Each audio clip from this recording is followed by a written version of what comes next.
Et salut à tous, aujourd'hui Hard Drone. On va parler d'une nouvelle caméra que je vais installer tout de suite sur le Vega. On passe sur une GoPro Hero 6. Alors j'avais déjà dit que j'en cherchais une et que ça me gonflait de voir des GoPro qui avaient 5 ans au prix d'une GoPro neuve. Vraiment les gars qui vendent des GoPro 6 à 350 ou 380 balles sans rien comme accessoire, faut arrêter, vraiment. Ok, c'est des caméras recherchées, mais à partir de la GoPro 9 et 10, on a quand même une qualité d'image qui diffère pas mal, avec pas mal d'options en plus. Donc ça sert vraiment à rien. Donc là, j'en ai trouvé une petite avec plein d'accessoires dont je n'ai aucune utilité, mais surtout à 200 €. Donc ça, c'est plutôt cool. Donc aujourd'hui, on va enlever le petit support pour l'Osmo. On va remettre le petit support Holy Shit et on va mettre la GoPro 6 et on va faire nos premiers vols pour check un petit peu ce que ça vaut, voir la qualité d'image et surtout on pourra aller mettre un coup sur RSGO. Alors on le fera pas aujourd'hui, on le fera je pense dans une autre vidéo. On va comparer l'Osmo et on va comparer la GoPro 6. On fera une deuxième vidéo, on va les comparer, on va comparer un petit peu la qualité d'image et surtout la stabilisation avec d'un côté le RSGO et de l'autre côté le Rocksteady de DJI.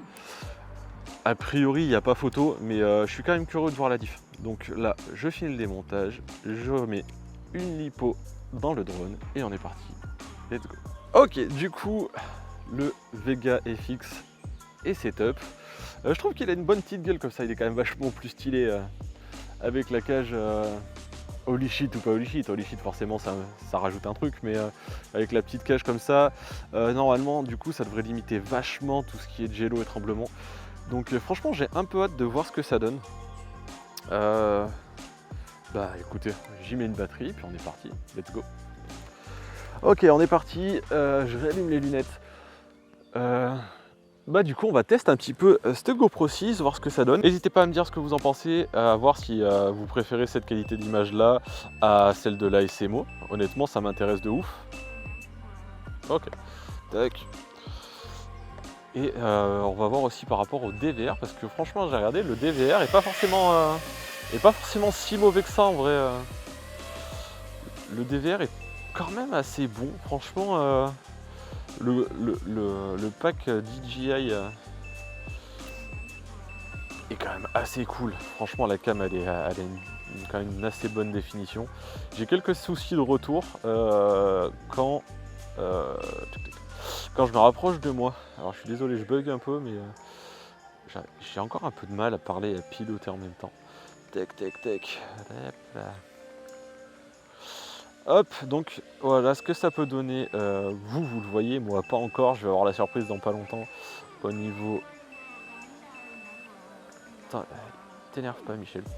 Je vais avoir la surprise au niveau du retour. J'ai franchement hâte de voir ce que ça donne. Franchement ça peut être trop cool si vraiment ça marche aussi bien que tout ce que j'ai pu voir au niveau de la stabilisation.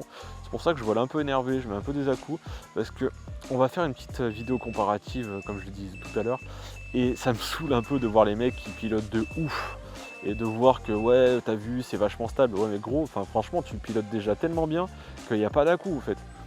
Donc moi je vais un peu lui mettre à mal. De toute façon j'ai pas le niveau pour faire des grosses lignes hyper smooth, hyper fluide, hyper machin. Du coup je vais un peu lui casser la gueule à la caméra et puis on va voir ce que RSGO ça vaut vraiment sur des images un peu plus saccadées quoi. Parce que les longues lignes tranquilles à la mer où il n'y a quasiment pas besoin de correction ou de trucs comme ça, je suis quand même hyper curieux de savoir quelle diff ça va faire dans un truc vachement énervé. Pardon, je me suis un peu emmêlé les pinceaux, je disais les longues lignes à la mer où il n'y a pas besoin de correction, il n'y a pas besoin de stabilisation. Du coup, je suis vraiment curieux de voir ce que ça va donner quand moi je vais essayer de stabiliser des images comme ça un peu plus tendues quoi. Alors après, c'est pas une c'est pas une bonne excuse et c'est pas une raison quoi. Vraiment, plus vous volerez smooth, plus la stabilisation pourra être légère et du coup moins vous aurez de crop et de lissage des pixels quoi. Donc c'est vraiment juste pour le test. Après en soi, plus on va évoluer en compétences, plus on pourra voler smooth et moins on aura besoin de pousser la stab et donc on aura une qualité d'image bien supérieure quoi. Ça c'est une certitude, mais bon, pour montrer vraiment à tout le monde l'étendue de la capacité de RSGO, Je trouve ça quand même plus intéressant d'avoir de l'image un peu plus, on va dire sale. Ah, j'ai bûcheronné un peu.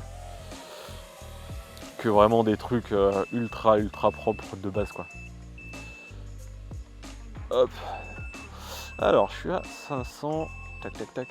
Alors vous aussi, petite question, si justement vous avez eu l'occasion de check RSGO avec vos GoPro, si vraiment ça marche aussi bien qu'on le dit, même quand c'est vraiment saccadé.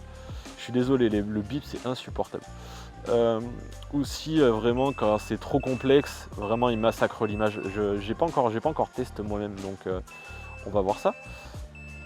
Ah, mais tais-toi. Je sais même pas pourquoi il fait la gueule comme ça. De temps en temps, j'ai le voltage du masque qui se suicide. C'est hyper casse-couille. Et ça le fait qu'avec une de mes deux batteries. Avec l'autre, j'ai pas trop de soucis. Putain, mais sans déconner.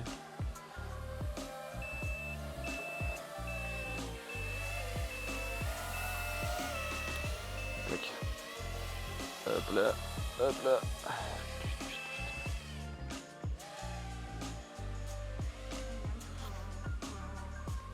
Hop, bon j'arrive quasiment en fin de batterie.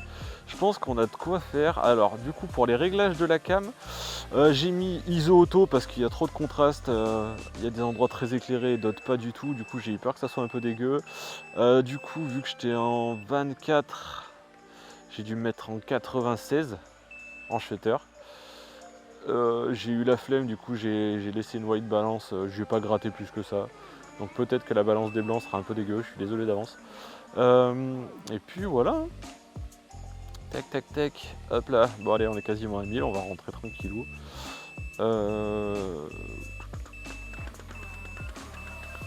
Est-ce que je vais encore avoir ma fameuse perte de signal?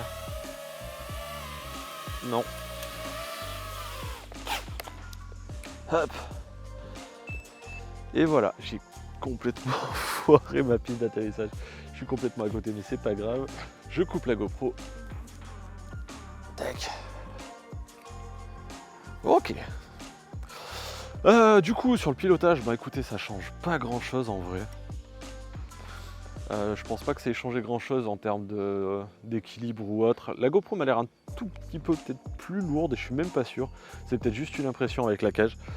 Donc voilà, n'hésitez pas à me dire ce que vous avez pensé de l'image. Vous la verrez pas forcément stabilisée encore. Je sais pas, on va voir, j'ai pas encore RSGO, donc faut voir à la sortie de cette vidéo ce que ça rendra. Dans tous les cas, dites-moi au moins sur la qualité de l'image, sur la gestion de la luminosité, etc. ce que vous en pensez. Et puis moi je vous dis à la prochaine. Ciao.